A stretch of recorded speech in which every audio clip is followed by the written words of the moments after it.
Topic po natin, 12 na bawal gawin sa mga tumataba, lumalaki bilbil, overweight, o kung may diabetes kayo, baka ito ang dahilan. Kaya tayo tumataba, kaya tumataas ang blood sugar. Number 1, huwag na mag-i-skip ng meals. Okay? Ibig sabihin, dapat yung kain natin regular pa rin. Minsan kasi ang ginagawa natin, gusto mag-diet, hindi kakain ng almusal. Di ba? Yan ang style. Tapos sa tanghalian, gutom na gutom, mapaparami yung kain.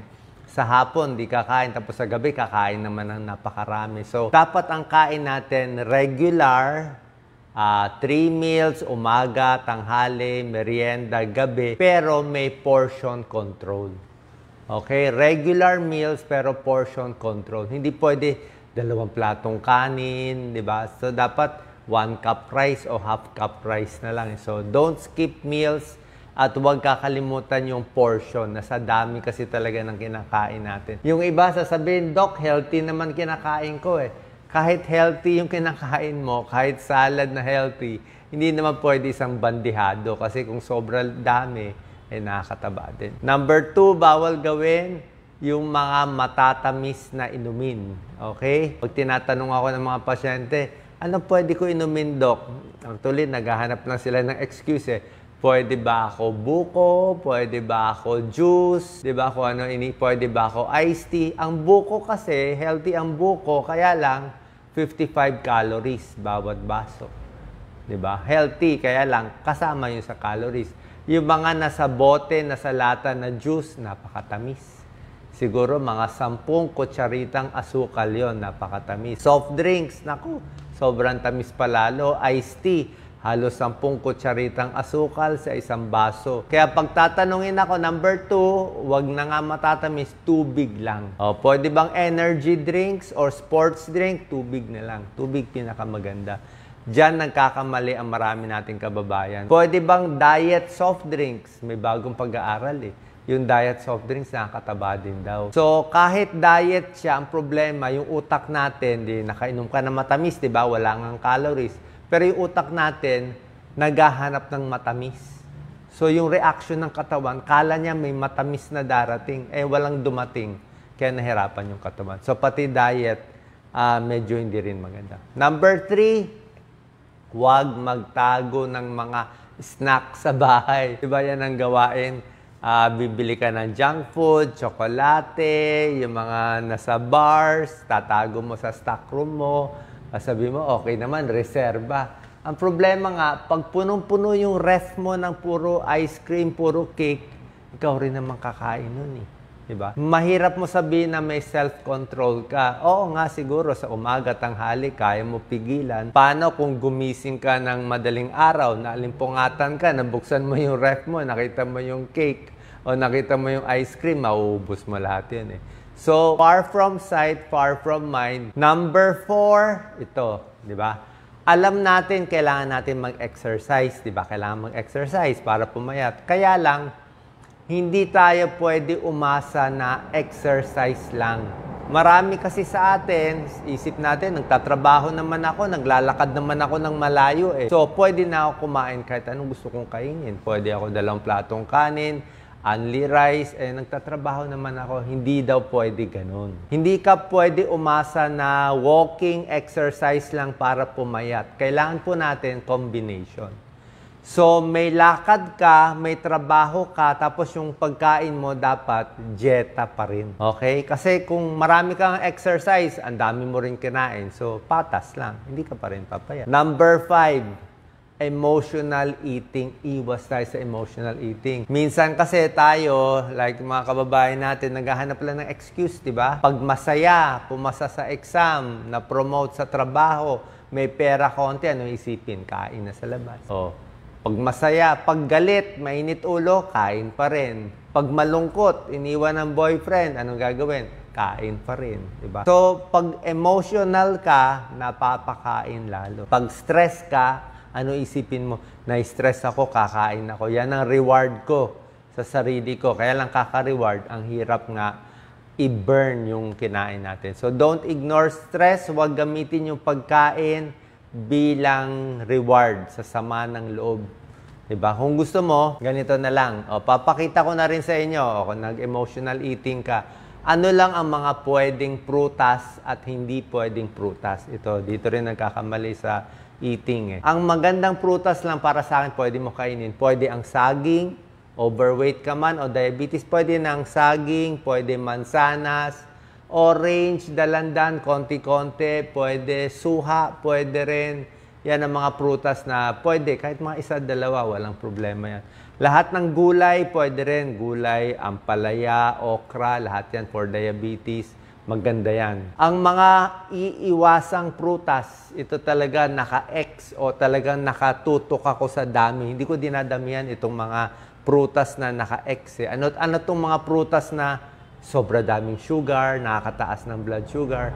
So, hindi lahat ng prutas okay. Ang mga iniiwasan natin, grapes, ubas, ang tamis. Raisins, matamis. Pinya, matamis. Pakwan, matamis. Pinya, pakwan, grapes, at yung favorite nyo, mangga. Mangga talaga, ang bilis magpataba ng mangga. Okay, palagi ko isang buong mangga, I think almost 200 calories yan. Isang mangga, parang kumain ka na ng isang platong kanin, lagyan mo na maraming asukal.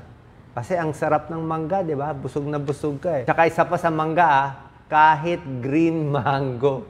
Kahit green mango, lagot din tayo. Isip natin, green mango, asim-asim na nito eh. Hindi rin daw.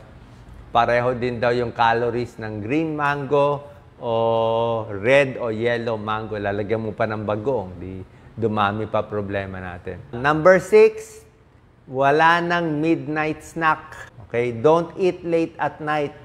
Bakit hindi maganda ang midnight snack? Sabi ko nga, huling kain nyo, 6 p.m., 7 p.m.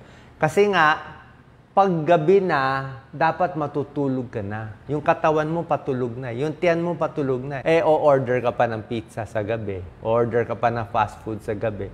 So, dagdag yun sa'yo. Tapos, pag kinain mo ng madaling araw, 11 p.m., matutulog ka. So, lahat yun magiging taba lang. Diba? Lalo na kung night shift ka. Paano kung duty ka sa gabi, di ba? So, pag duty ka, night shift ka, pilitin mo na lang saging o nilagang o hard-boiled egg. Pwede rin. Yan na lang pampabusog natin.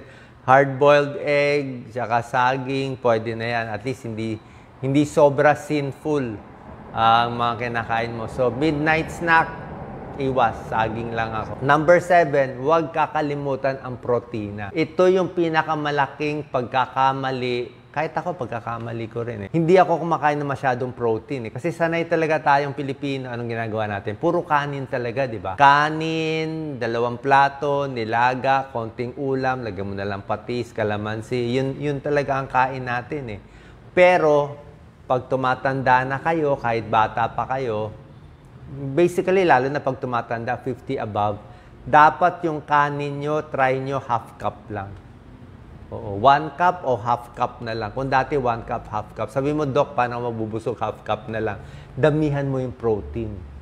Protein nakakabusog. Imbis na chicken, 1 paa, gawin mong chicken, 2 paa. Okay, imbis na isda na kalahating tilapia, ubusin mo na 1 tilapia. Okay, so damihan mo yung ulam, bawasan yung kanin. Bakit? Yung katawan natin, itong mga muscle natin, lumiliit, diba? Ang muscle natin, protein yan eh. Pag kumain kayo ng puro kanin, puro tinapay, puro pandesal, puro spaghetti lang, pupunta lahat sa bilbil. Tataba lang tayo. Kumbaga sa building, parang ampaw. Walang tibay. Pero pag kumain ka ng puro karne, puro isda, kahit puro gulay, okay din yan. Puro tofu, tokwa, yung mga main meat, yan ang pinakasemento ng building. Yan ang muscle eh. Protein eh. Tignan mo yung mga bodybuilder, umiinom pa ng protein shake, di ba? So lahat sila puro protein. Kaya lalaki ng katawan nila. Tignan mo yung mga Americans, puro protein ang kinakain. So, nasa protein yan. So, pag tumatanda na, damihan yung ulam, protina, at number 8 tip ko nga, bawasan yung carbohydrates. Yung kanin ang babawasan. Kasi yung kanin, kailangan mo pa rin naman carbohydrates, pero mas konti. Tingnan nyo, mas busog ka. Subukan nyo. Ako, in-experiment ko yan eh. Gawin mo 2 platong kanin, konting ulam. Tingnan natin, mamaya gutom ka na. Pero gawin mo maraming ulam, tapos konti lang yung kanin, mas tatagal ka. Mas tatagal, mas busog. Yung iba ginagawa, totally high protein. Pero sa akin, medyo over naman eh. Ayoko rin totally high protein. Kailangan may carbohydrates din. Kasi ayaw rin natin mahirapan yung kidney. Kung sasabihin mo, Doc, wala akong pera pambili ng maraming ulam, hanap na lang tayo murang ulam. Kasi yun talaga eh. O, damihan mo na lang munggo. Munggo is protein eh. Pwede na. Damihan mo na lang munggo, damihan mo na lang gulay, damihan mo na lang isda, tapos yung kanin mas babawasan. So that's number 7, don't neglect protein. Number 8, don't overeat carbohydrates out of 12. Number 9, syempre, yung mga fast foods na favorite natin, babawasan talaga. Di ba? Masarap ang fast food, high-fat foods. Kaya lang, yung alat niya talaga, sobra alat eh. Iba yung alat ng spaghetti sa fast food. Tikman nyo. Actually, hindi nyo lang... Ako, nung tinitikman ko, masarap siya. Kasi talaga maalat eh. Kahit yung manok ng fast food, napakasarap. Yung breaded. Pero pag i-check mo yung salt content niya at fat content, sobrang taas. May isang fried chicken, favorite ko to nung bata pa ako. Kahit nga kumakain ako paminsan-minsan. Nagulat ako nung chinek ko sa yung salt content niya.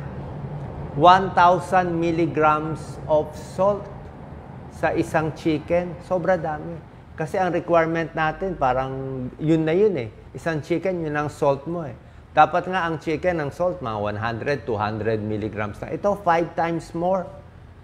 Ang alat daw pala. Tapos nung umorder ako, nung kinain ko, nagulat ako. Doon sa breadings, nandun lahat yung asin eh. So, pag asin, syempre, mas magmamanas tayo, manas ang paa, mas high blood sa asin, masisira kidneys sa asin, so maraming problema. Kaya ang Pilipino, 4 times ang daming asin na kinakain ng Pilipino. Kaya sa Pilipinas, kahit saan ka pumunta, ang daming dialysis center. Diba? Puro dialysis center, sira kidneys.